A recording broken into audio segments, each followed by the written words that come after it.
That is me on the left-hand side with a big bow on my head because that was cool and trendy back in the 80s growing up in Russia.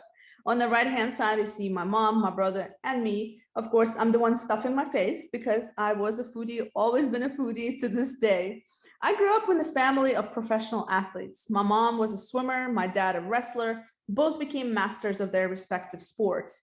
My brother then followed my mother's footsteps and became one of the great swimmers.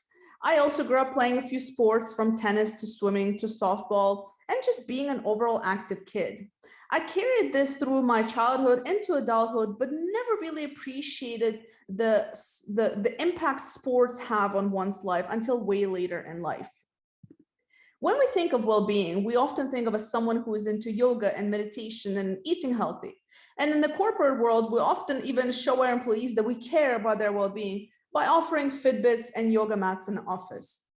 In the world of personal and professional development, we often discuss strategies about how to be more productive or grow your career or expand your network. We take endless trainings about how to build a personal brand. And all those things are great.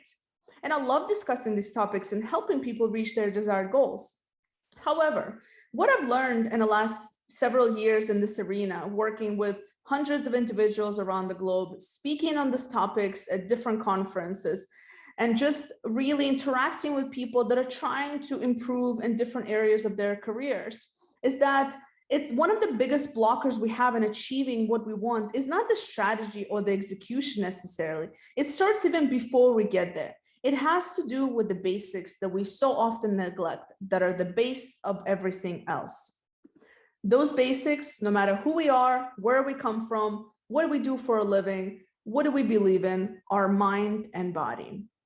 Now, hear me out. Sure, there's a lot of talk about diet and exercise, but let's look at it from a perspective of personal and professional development.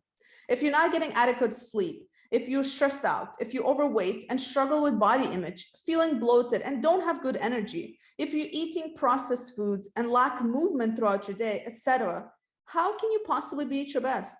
How can you be the best leader? How can you manage your emotions? How can you make social, solid, and effective decisions?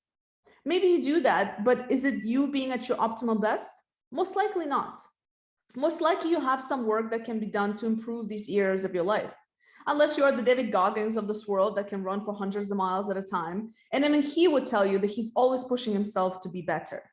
There's always room for improvement for all of us. And it doesn't have to be simply complicated. It's about choosing an activity that suits you. Maybe it's running, maybe it's just playing sports, or maybe it's going for a hike or a bike ride, or just a simple little walk. It's not about looking good or any of those superficial things. It's about feeling good inside and out. Just think of a time when you didn't get quality sleep or you ate something really heavy. How did you feel the next day?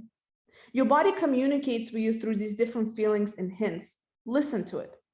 Now think of a time when you slept well, when your mind was refreshed, when you ate whole foods. I bet you felt much better. This is where we should aim, to feel good this way every day so we can be better for ourselves, which by default makes us better to those around us, our family, friends, colleagues, customers. Furthermore, our mental well-being often depends on those we spend most time with. Who is at your circle? Are you surrounded by the people that are active, take care of themselves, discuss ideas, new things, that are inspiring, that are excited about their work? Or does your circle consist of people who only see the dark side of things, who operate from a victim mindset and spend days judging and envious of others instead of focusing on how they can be better each day? I encourage you to start auditing how you feel on a daily basis. Audit your sleep, your exercise habits or lack of. Audit your eating habits. Audit your environment, the people you surround yourself with. Where can you start making those small steps toward change for the better? Remember, change is not easy, but by making small daily changes, creating new good habits, and sometimes removing bad ones, and just aiming to be 1% better each day, or even just in a week, is all it takes to start making the change. Consistency and progress will help you stay disciplined. That is what sports are about. It took me 35 years to get to a point where I truly appreciate sports, because just getting those endorphins going will then help you be more mindful about how you feel, help you be more mindful about what you're eating, help you be more mindful of your emotions and your overall state of mind and body. My name is Elena Agaragimova. I'm the co-founder of Bessern. talent development specialist, and education advocate. I hope that you don't take so long wherever you are in your life. You don't wait to make this a priority.